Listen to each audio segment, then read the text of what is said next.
चलिए, components of BOP accounts. BOP accounts का component क्या होता है? देखो, BOP accounts include following: A current account, B capital account, third and last is official reserve account. देखो, current account क्या हो गया?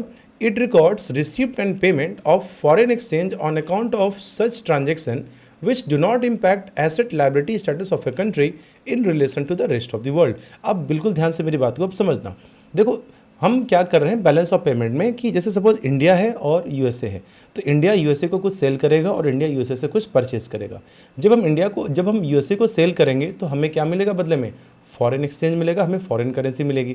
फिर जब हम यूएसए से कुछ खरीदेंगे, जब हम परचेज करेंगे, तब हमें यूएसए को तो पेमेंट करना पड़ेगा। तो पेमेंट किस फॉर्म में करेंगे? हम उसे फॉरेन करेंसी में, उसे उसी की करेंसी में। तो ये आप इसे समझ सकते हो, जब कोई देश दूसरे देश से जब ट्रांजेक्शन करता है तो उसे बदले में फॉरेन रिजर्व मिलता है, और फिर हम उसी को यूज करके हम क्या करते हैं? सेल परचेज हम चीज़ों का करते हैं।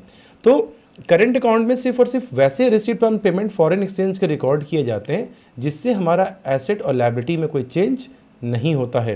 देखो, जब हम पैसा देंगे तो क्या होगा? पैसा आप क्यों दे रहे हो? जैसे आप इमेजिन करो, आपको पापा ने आपको पैसा दिया, आपने उसे कुछ सामान खरीद लिया, आपने कुछ सामान कंज्यूम कर लिया, तो इससे क्या आपकी एसेट संपत्तियां बढ़ी, लेकिन आपकी नीड तो पूरी हो गई। लेकिन अगर आपको पापा ने पैसा दिया बाइक खरीदने का, तो आपका एसेट बढ़ गया। तो उसी तरीके से जब हम पेमेंट करते हैं तो पेमेंट भी इसी तरीके से होता है कि आपका एसेट वो बढ़ाएगा या तो आपके एसेट और लायबिलिटी में कोई चेंज नहीं करेगा। They do not give rise to future claims. जब हमारी लायबिलिटीज अफेक्ट नहीं हो रही है तो फ्यूचर क्लेम्स क्यों बढ़ेंगे? तो ऐसे सारे आइटम्स को हम कहाँ रिकॉर्ड करेंगे? करेंट अकाउंट में। अब हमारा आता है components of current account. Current account के कंपोनेंट्स क्या क्या होते हैं?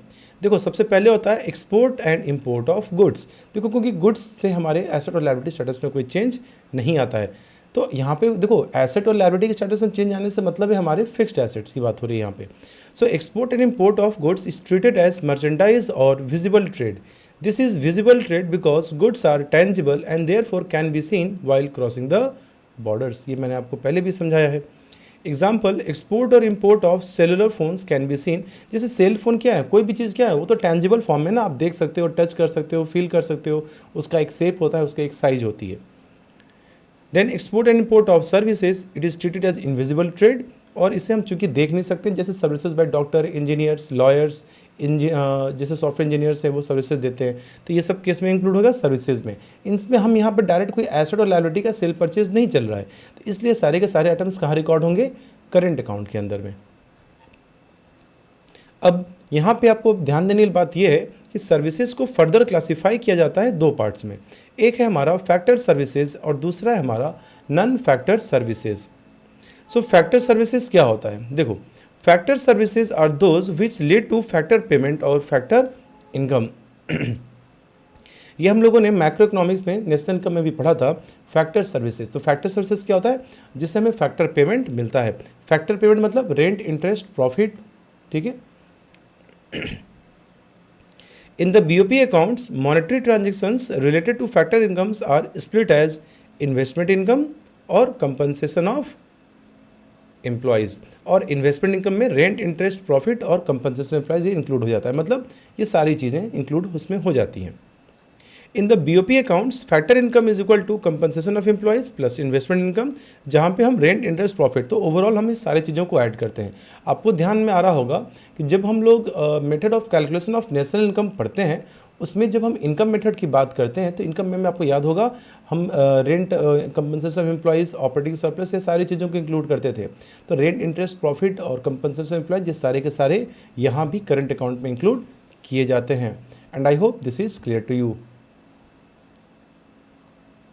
Non-factor services includes all services other than factor services, जैसे इंश्योरेंस, बैंकिंग सर्विसेज, ये सब किस में आते हैं? नॉन फैक्टर सर्विसेज में आते हैं।